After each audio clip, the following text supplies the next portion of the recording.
आगामी बजट को लेकर वित्त मंत्री राधा कृष्ण किशोर ने बजट के राजस्व प्राप्ति के लिए अधिकारियों को अल्टीमेटम दिया है।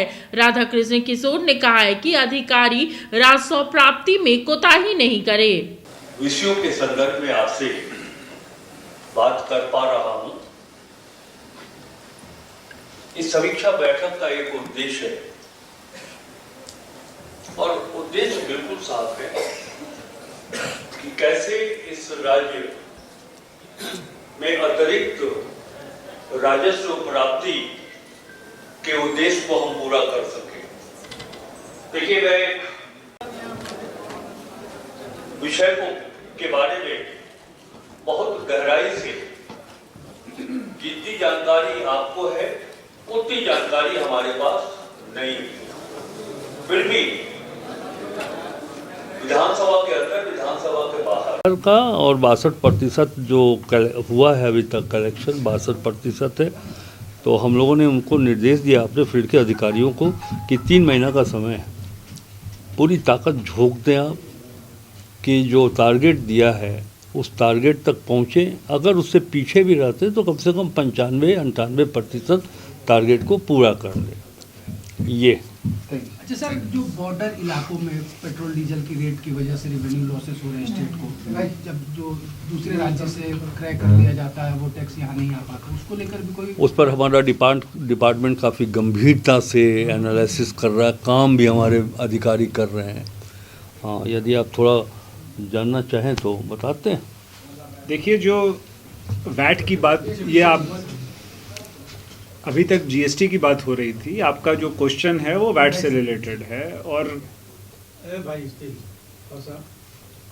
इस संबंध में मल्टीपल राउंड ऑफ डिस्कशंस हुए हैं। पेट्रोल कंपनीज के डीलर्स पहले आए थे, उनके साथ डिस्कशन हुआ। फिर हम लोग ने कई round discussions direct oil companies के साथ किए हैं, जो कि हम लोग का इंटरफेस सारी जो स्टेट पीएसयूज़ हैं, इंडियन ऑयल कॉरपोरेशन वगैरह, उनके साथ हुआ है।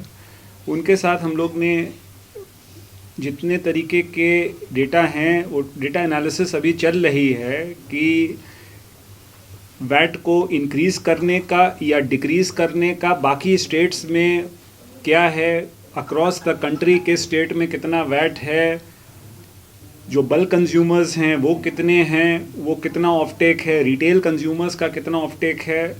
तो इसमें जैसा माननीय मंत्री जी ने कहा, उनके निर्देशानुसार इसमें गंभीर क्वांटिटेटिव एनालिसिस चल रही है। उसके परिणाम जल्द आप लोग को हो सकता है दिखेंगे नीति के मामले में। Thank you.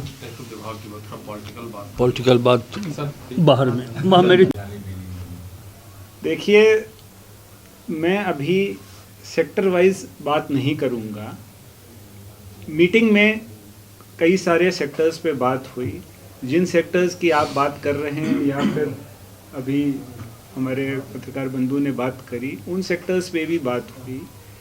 जहाँ जहाँ पर इस तरीके की शिकायत है कि कई सारी गतिविधियाँ with the purpose of tax evasion की जाती है, वैसे केवल एक ही नहीं है, वैसे हम लोग ने 8-10 गतिविधियां चिन्हित करी और चिन्हित करके उनको जानकारी दी है, उन पे उनको कार्रवाई करनी है। ये लिमिटेशन जो है सिर्फ एक ढुलाई का मामला ही नहीं है।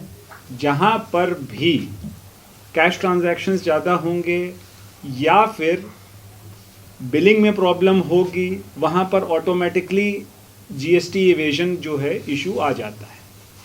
तो उस संबंध में उनसे क्या अपेक्षा है, जीएसटी एक्ट के तहत क्या अपेक्षा है, इनकम टैक्स एक्ट के तहत क्या अपेक्षा है, वो सब उनको क्लियर करा गया। ठीक है, थैंक यू भाई। जब टूटती है आस, जब थकती है सांस, जब रूठते हैं अपने, मुंह मोड़ता है जमाना, जब अंगड़ाई लेता है संकल्प, फिर बनती है कहानी, बनते हैं अनमिट निशान। देखिए मेरे साथ संघर्ष की दास्तान।